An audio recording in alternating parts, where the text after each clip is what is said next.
Yes, thank you for your question, Ruth.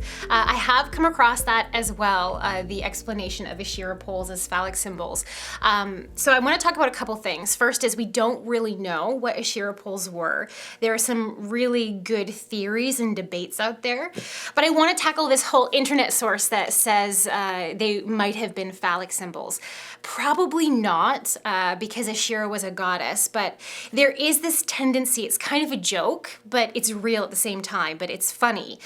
In the historical community, in the scholarly world, if we find something and we don't know what it is, call it cultic, call it ritualistic, say that it was part of a fertility cult, because evolution has so steeped into our study of history that we think the farther back we go in history, the more animalistic mankind is, and the more we'll be obsessed with animalistic things like reproduction.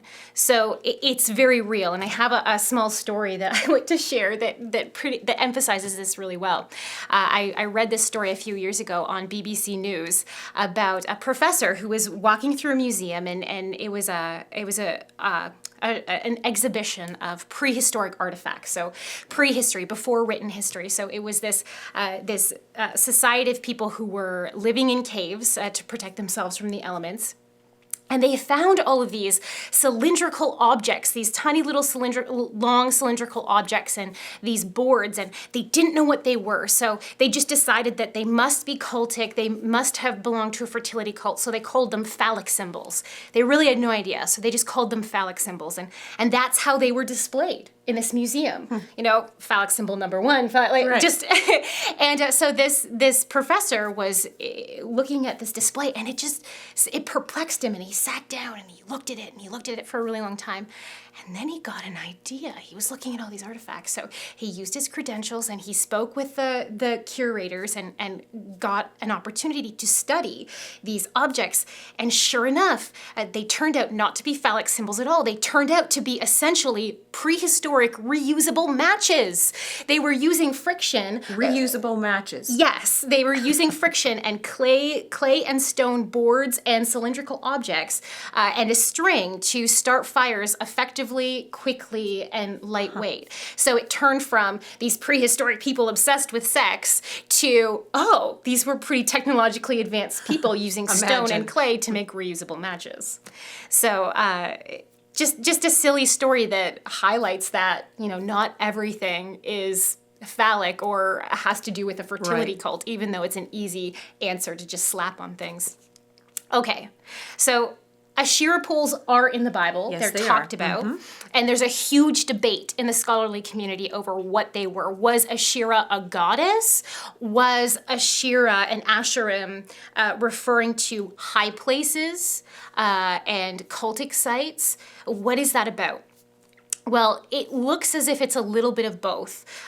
Some areas in the Bible, especially in the time period of the kings that refer to Asherah or Asherim, are talking about high places. And sometimes it appears to be talking about the Canaanite goddess, Asherah. And we definitely see, for example, during the time period of Joash and Josiah, when they're going in and they're taking out the idols. We see Asherah poles being represented. When you look at the Canaanite goddess Asherah and the symbolism associated with her and her counterparts in other cultures, so some of the other cultures around the area, they called her by a different name, but it was essentially the same goddess. I think it's really interesting to note that her symbol is a tree, and that tree is often flanked with two humans or two animals. And it just makes me think, were these ancient people worshiping Eve? Were they worshiping Eve? Because there's a tree and two people. So is this in their cultural memory? I don't know. I'm just thinking it's there. So the idea of Asherah poles seems to come from a representation of a tree. So it's a carved tree, or it's a stump, or there's carved images on the tree to represent this goddess that has something to do with a tree. May be representative of Eve, may not. Could be a perversion. Right. Doesn't matter. It's some sort of symbol that does not represent God, because God did not want any symbols to be made of him at all. And especially anything carved. nothing carved. You know, he made creation. Creation is good as it is. And worshiping something that God created after you changed it is just so wrong. It's so wrong.